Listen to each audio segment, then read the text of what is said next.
우리나라 달러 환율이 1390원을 돌파했습니다. 이제는 1400원을 목전에 두고 있는데요. 그 이유와 이번 주 소식 알아보시죠.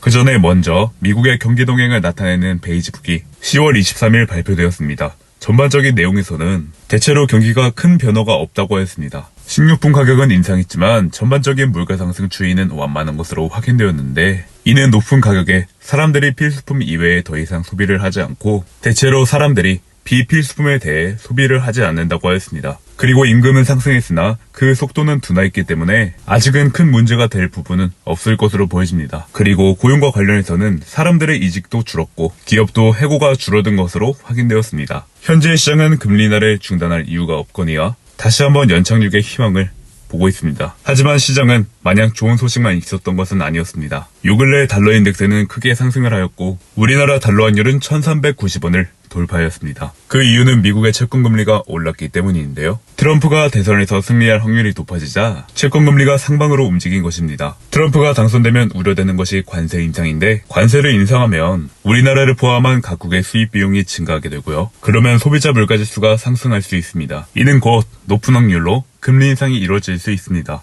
또한 미국을 가장 부유한 국가로 성장시키기 위해 지금보다 더 많은 재정 지출이 증가하게 될 확률이 높고요. 그렇게 되면 더 많은 돈을 빌리게 되면서 금리 상승 가능성이 높아진다는 것이죠. 트럼프 당선을 예상하여 채권이 분위기를 맞추고 있다는 것입니다. 그리고 미국의 재정 적자는 큰 문제가 되기도 합니다. 못 갚으면 글로벌적으로 문제가 될 거여서 못 갚는 상황이 오면 안 되는데, 미국의 억만장자 폴 튜더 존스는 미국의 재정 적자를 해결하기 위해서는 인플레이션을 다시 일으켜 재정 적자의 실질 가치를 떨어뜨려 문제를 해결하는 방법도 있다 이야기하였습니다. 미국 대선이 어떻게 될지 모르겠지만 그닥 좋은 생각은 아닌 것 같기는 합니다. 11월 5일 다가오는 대선 결과에는 반드시 주목해주시고, 결과에 따라 실제적으로 현안에 놓인 문제들이 지속적으로 유지되며 문제가 연속된다 정도 생각해주시면 되겠습니다. 오늘은 다가오는 미국 대선을 앞두고 발표된 베이직북과 이번 주 가장 뜨거웠던 소식 짧게 알아보았습니다. 곧 대선이기 때문에 이슈가 있다면 변동성이 더욱